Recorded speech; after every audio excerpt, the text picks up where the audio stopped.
What is going on, everybody? What a fantastic Thanksgiving weekend of football. I hope you all had a great weekend. We've got the Week 13 NFL Power Rankings here. Before we get started, if you enjoy, please do hit that like button down below. Really helps me out, helps support the video. Also, if you enjoy, make sure you subscribe and turn on notifications so you don't miss any more football content as we get through the rest of the season and into the NFL draft season as well. So let's go ahead and hop in at the bottom. No change here. We've got the Detroit Lions. This is the worst team in football.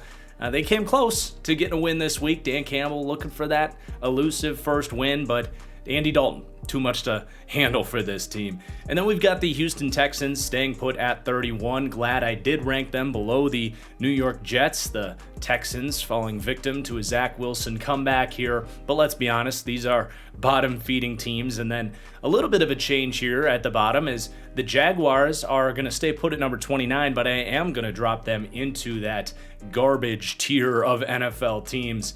The questions just continue to mount. Why is Urban Meyer here? What is it that he does here? And what are the benefits of bringing him back for another season in 2022 for Jacksonville? Because I don't know. Your guess is as good as mine. So let's move up into the tier of more scrappy teams that could play spoiler in the right matchup. And that's going to start with the New York Giants. Going to stay put at number 28, perhaps getting a little bit more clarity towards the bottom here as these guys are staying put. Although the New York Giants did win this week, you know, it was a good matchup for them. I thought they had a good chance in that game against the Eagles. The one thing the Giants can do really well is defend the run.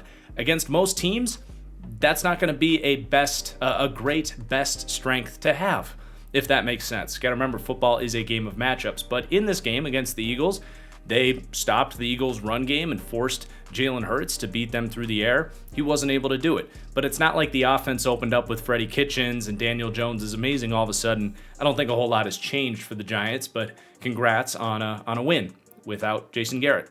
And then the Atlanta Falcons, also going to stay put. What's crazy is they're basically tied with the Vikings for the 7th seed in the NFC, which is just insane because this is not a good football team. A.J. Terrell is great on the defensive side of the ball, and I like Grady Jarrett, but that's about all they got there. And their entire offensive identity is centered around a 30-year-old receiver playing running back, who's really good, but you get the point. The Falcons are just not a very good football team. Congrats on beating the Jags. And then the Bears are actually going to drop down 2 this week. I'm not going to act like that was an impressive win either, just escaping basically against the Detroit Lions. I do love the meme of the player like holding on to the jersey. I think it was actually a Lions player holding on to David Montgomery's jersey or somebody who was like 6 yards downfield. And that is totally Matt Nagy just holding on to the last possible grasp of his head coaching job here for the Bears. But, you know, this is not a good football team. The offense is anemic, whether it's Dalton or Fields. The defense does their best, but it's not a great defense. So the Bears are going to come down 2, and the Carolina Panthers are going to come down 2. You know, Cam Darnold was never going to be the savior here, especially behind that offensive line with that team that just doesn't have a sense of what they need to do on the offensive side of the ball. The defense is really nice and young and has a lot of potential in the future, and they're good now.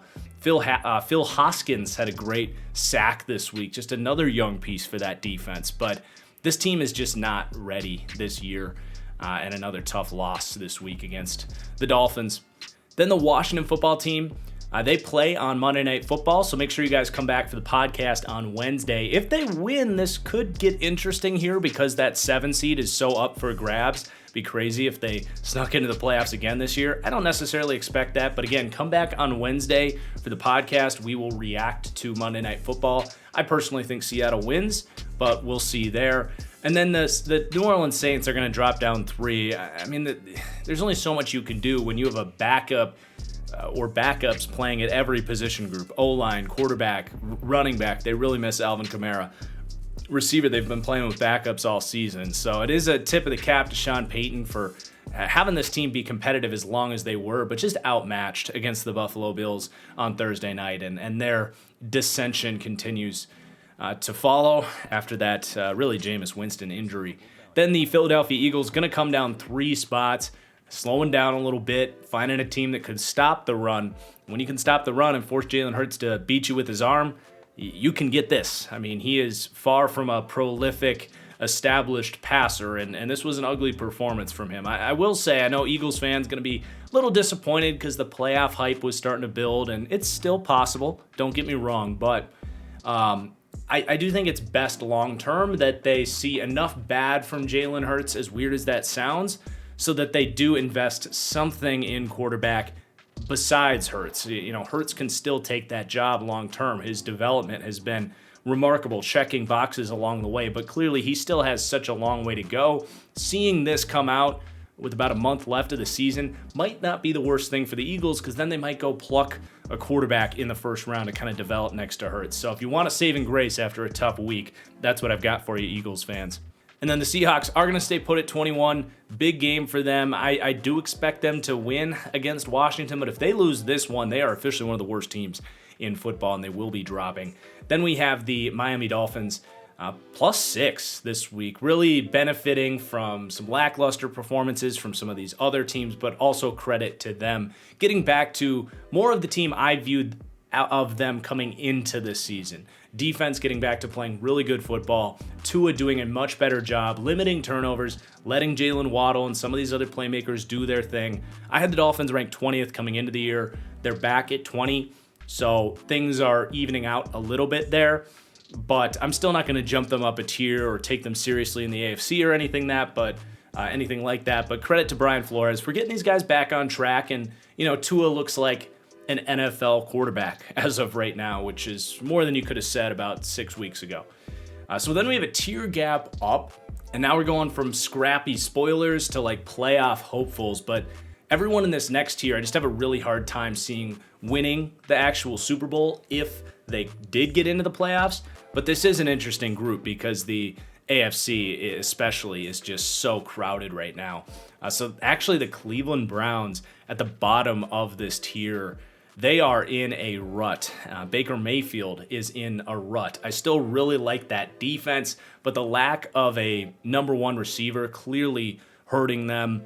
And they weren't able to get the run game going either. It looks like Jack Conklin's going to miss the rest of the season. This team is just unable to really garner any momentum, and now they're struggling to win a lot of games. So the Browns are kind of spiraling out of control. It does at this point feel like they're going to miss out of the playoffs, and that's a significant disappointment based on the expectations for this team coming in the year. And there's a lot of season left, but they're gonna have some tough answers, some tough questions to answer this offseason if it doesn't get fixed here in the next few weeks. Then the Denver Broncos, +4. What is this team, man? 2 of the last 3 weeks, they've beaten really good teams by a lot. Dallas and the Chargers, convincing wins. And the pass defenses looked great. And then they get blown out by the Eagles a week ago. This team's just kind of all over the place. I do trust Vic Fangio and this pass defense. I think they're very disciplined. They've come together as a unit there. That secondary is really settled in. So that's a great redeeming quality. We knew that was going to be one of the best secondaries in the league coming into the year, and it looks like it right now. Pat Surtain picks off Justin Herbert to really seal the game this week. But the offense, I don't really know what this offense is. They've got some good moments. I like their playmakers, but the quarterback situation's been up and down. That's really what it's about. We knew that coming into the year, and here we are in Week 13 still asking, what is the Broncos offense? They have made things interesting. That was a very impressive win against the Chargers, and it was an impressive win 2-3 weeks ago when they knocked off the Cowboys. So I don't want to say I'm not taking them seriously, but I do think they're definitely a couple steps below the upside of a lot of these other teams in the AFC. Not so much the Pittsburgh Steelers. I think they're right in the mix with them because they're very similar. Steelers have an outstanding defense, probably a little bit better than Denver, but offensively, the quarterback is just a disaster. Big Ben was just atrocious again this week. He is one of the 3 or 4 worst quarterbacks in the NFL, and there's going to be weeks where he actively hurts his team, just like this week. They're still incredibly well coached, and they're going to stick this thing out and ride this until the end. And they still have a decent chance at sneaking in the playoffs. But just like the Broncos and the Browns, they got a lot of issues right now. And again, not terribly different with the Las Vegas Raiders. We do these tiers for a reason, right? the offense has really picked things back up, getting Deshaun Jackson fully integrated into this offense. And as long as he can stay healthy, which I do think is a major question, it does look like he's going to give them about equal to the Henry Ruggs factor as a deep threat, which really opened things up for Derek Carr and had him playing with confidence. And we saw that in this game against Dallas. Derek Carr was fantastic, and this was an impressive win for the Las Vegas Raiders. And they're right in this mix of AFC teams. I wouldn't take them all that seriously if they were to get a playoff spot, but that doesn't mean they aren't dangerous and a team worthy of making the playoffs. And this win against Dallas was a great bounce back victory for that team and just organization as a whole, and for Derek Carr as well. So stock up for the Raiders. And then the Minnesota Vikings, I thought they fought really well against the Niners. That was going to be a really tough game. They come up just short. Now they do lose Dalvin Cook for what looks like it's going to be an extended period of time. I don't think that changes a ton for the Vikings, to be honest. They really haven't missed a beat when Dalvin's been out throughout the last couple of years. They still got Justin Jefferson. Kirk is still playing well. They have their hands on the 7th seed at the moment, so I don't think they're demoralized or losing momentum or anything. Remember, they're just a week removed from a really impressive game beating the Green Bay Packers, so they are going to drop down a spot. But as far as like the fight for that 7 seed, where you're looking at teams like the Eagles and the Washingtons and the Saints and the Falcons, like the Vikings are clearly an actual playoff team, whereas I can't really say that about everyone else. And then we're back into the AFC with the Tennessee Titans, going to drop down 1 spot this week. They had the big drop last week, so to see them really get blown out by the Patriots, not a big surprise for those following this channel. And you guys know I'm not high on the Titans right now, and that's a lot to do with injuries. And you've got right now A.J. Brown on IR. He's going to miss 3 weeks. You got Julio Jones maybe coming back, but it feels like he's almost never going to be able to stay healthy for this team. Derrick Henry maybe for the playoffs. But as this team sits here right now, they're a team derailed by injuries who's also leaning on a non-elite quarterback to really carry them in Ryan Tannehill. And they're seeing a lot of the problems with doing that. So the Titans are just not a great football team right now. They're still very well coached. I like the way this defense is playing, but there's just too much pressure on them right now. So Titans fans were super mad at me last week. They'll probably still be pretty mad at me this week. But to be realistic about who the Titans are right now, they're not a great team. And I think that's very fair. So then we have the LA Chargers going to drop down 3 spots. This is getting concerning. We've had a couple of really big hiccup games from this offense. And if this offense isn't coming out and balling out, they're just not a high-end football team. They have playmakers on defense, but they're not consistent on that side of the ball. They have too many holes, and it's a tough spot. A lot of Chargers fans are coming for Joe Lombardi's head. He deserves some of the blame.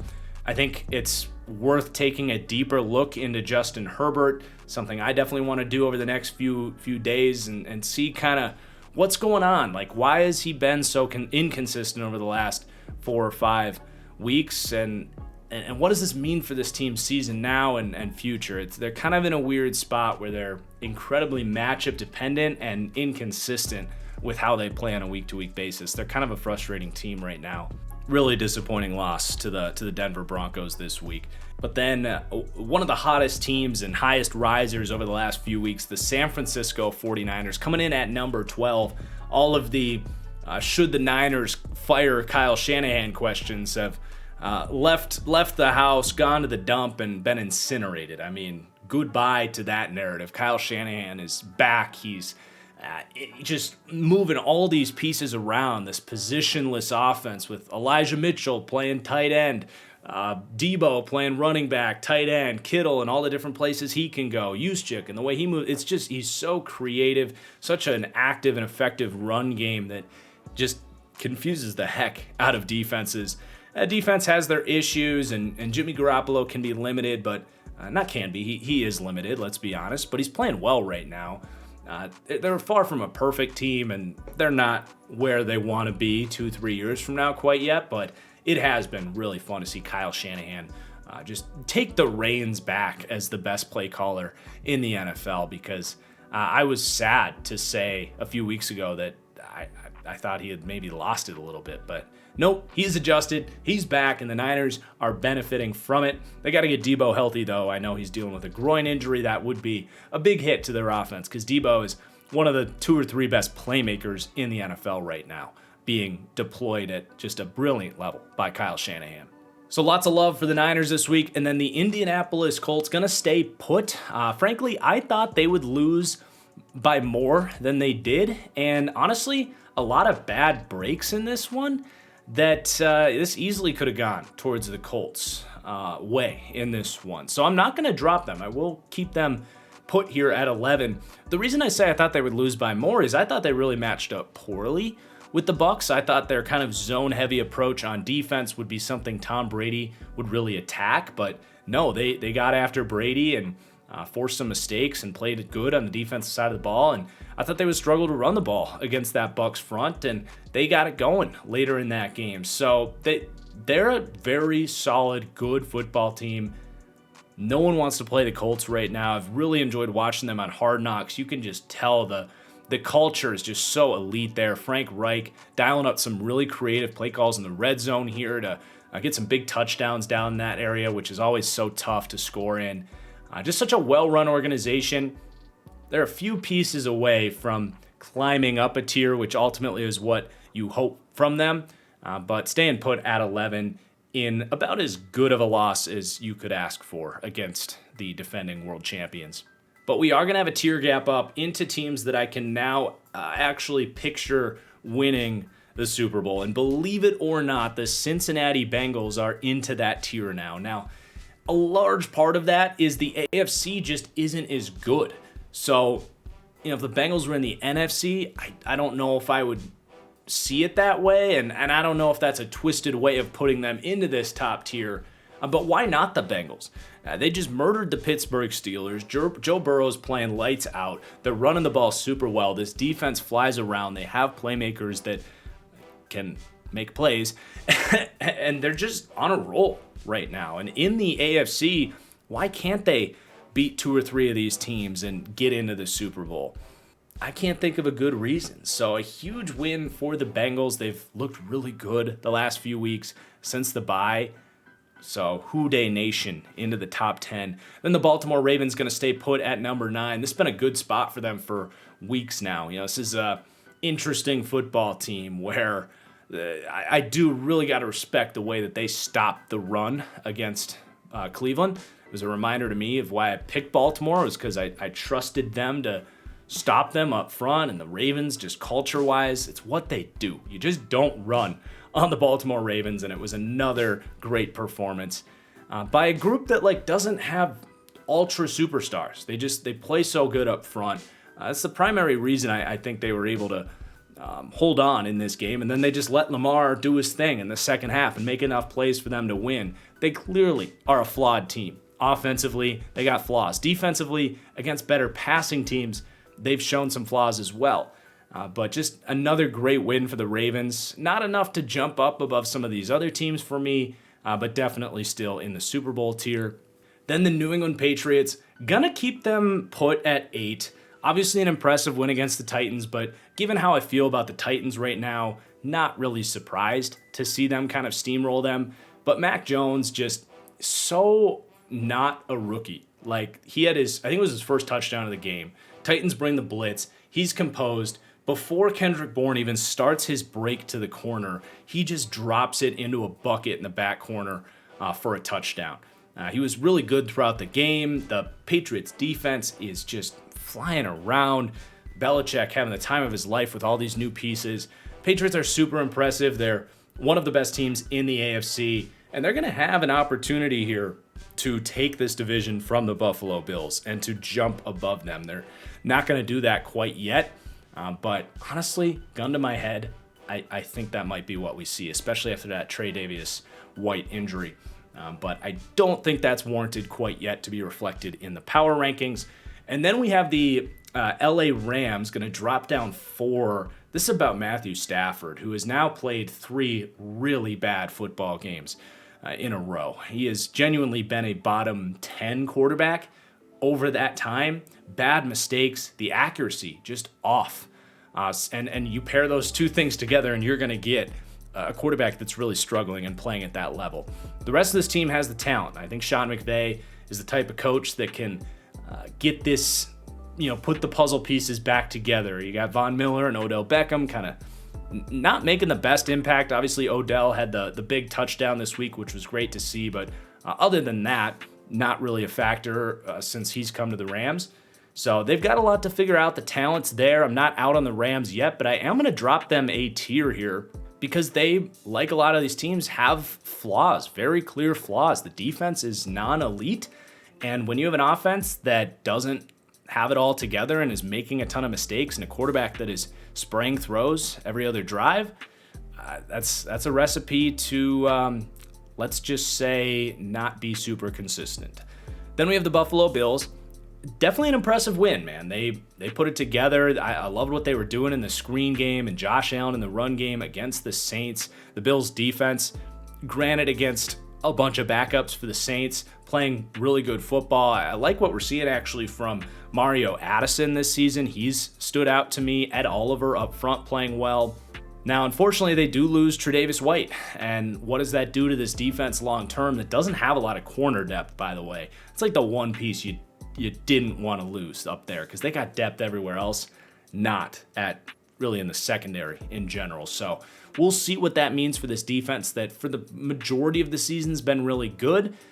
But in general, the offense is what the NFL is about, and this Bills offense is playing some of their best ball right now. And them versus Patriots twice, I think over the next 3 weeks, I believe, is going to be just must-see football. Okay, then the Dallas Cowboys, actually going to climb up a spot despite the loss this week. Just a weird freaking game. And I know Cowboys fans think I hate them, but I hope this serves as evidence that when I say like, oh, that was a matchup-dependent game, or that was a weird game that I didn't know what to take away from, that's what this was for the Cowboys. 27 penalties. You get a kick return touchdown in there. You got Dak out there without Amari Cooper, without CeeDee Lamb. Just a wild, weird game. I don't think there's a ton to take away there from Dallas. Honestly, Dak played lights out in the second half. He looked to me like an MVP type of quarterback, leading his team back into that game.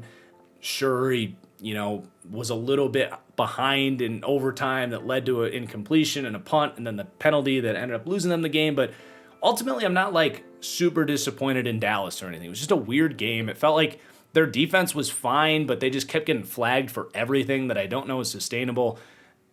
I don't think I'm a guy that would make excuses for the Dallas Cowboys. Cowboys fans in general this season have thought that I'm a Cowboys hater, but I'm just telling you what my eyes saw. They're going to move up a spot, but they are going to drop down a tier because 2 of the last 3 weeks they have shown some pretty clear inconsistencies, I will just say. But in general, moving up a spot. And then in my mind, there are 4 teams that are kind of a step above the rest. Teams that are much more well-rounded, well-quarterbacked, more consistent line play, less glaring weaknesses. And that starts with the Kansas City Chiefs, who have really self-corrected things on defense, which I thought they were capable of doing. Moving Chris Jones back inside has been just an exponential difference for that unit, along with the emergence of some of these defensive backs like Snead and Fenton. Big bye week for the Chiefs. They're going to climb up a spot, isolated in this top tier. I think they're in very good position to win the AFC right now and really finish up strong and honestly make us forget about what this team was for the first couple months of the season. They really are the kind of ultimate sleeping giant in my mind. And then the Bucks going to drop down 2. I still see the Bucks as kind of a sleeping giant.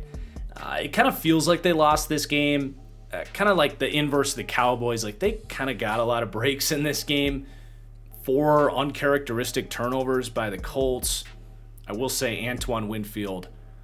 Oh, man, I love that man. Got to get some kind of Antoine Winfield article in the studio, whether it's a poster or a jersey or something, because that was my dude coming out. Had him as a top 20 player in that draft. Can't believe the Bucks stole him in the second round. That pick he had on Michael Pittman, just an elite play that changed the course of this game.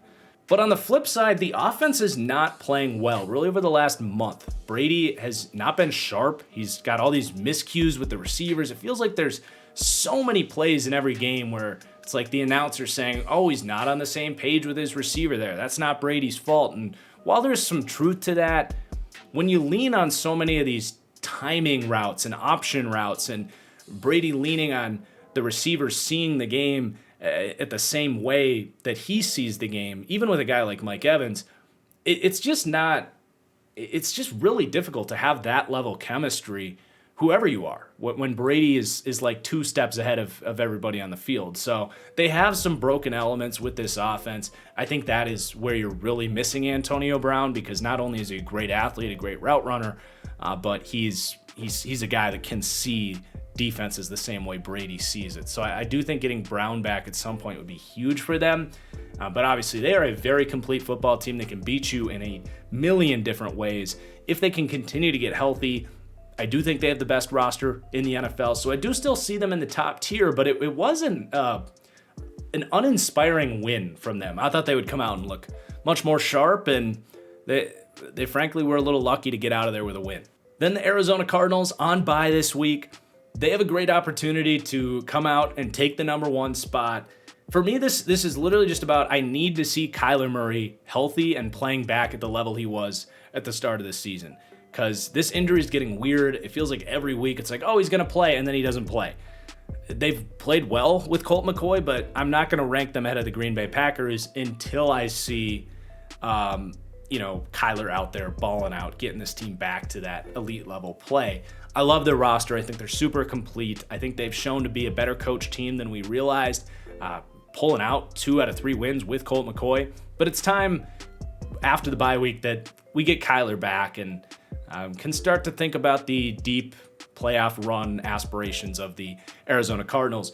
And then the Green Bay Packers, I can't imagine there's a dispute for anybody else at the moment. They're 9-3, heading into the bye week. They're getting all pro players back at left tackle, pass rusher, and cornerback. Those are kind of important positions. I do think Aaron Rodgers is fighting his way into the MVP conversation. He's had all this off-field drama. I think he would have to play like perfect down the stretch to actually win it, but he is playing at that level. So that'll be something to keep an eye on. But this defense continues to make plays. Rashawn Gary is just so important for them. They really missed him against Minnesota. I don't think it's a coincidence that when he came back, they got back to playing really good defense. A.J. Dillon is breaking out before our own eyeballs. Kenny Clark outplayed Aaron Donald. As I said coming into the year, when I ranked this team number 2, when I ranked them above the Chiefs, people came at me for it, but the Green Bay Packers have a lot more roster talent and can beat you in a lot more different ways than people realize. And the cherry on top is someday this team might realize that they can upgrade their receiver position by benching Allen Lazard, which if they do that, look out, NFL. But that is going to do it for the Week 13 NFL Power Rankings. I hope you guys enjoyed. There's going to be agreement. There's going to be disagreement. So definitely drop a comment down below. Let me know what you think. Again, please do hit that like button. Subscribe, turn on notifications if you enjoyed, and we'll see you throughout the week for more football content. Peace out.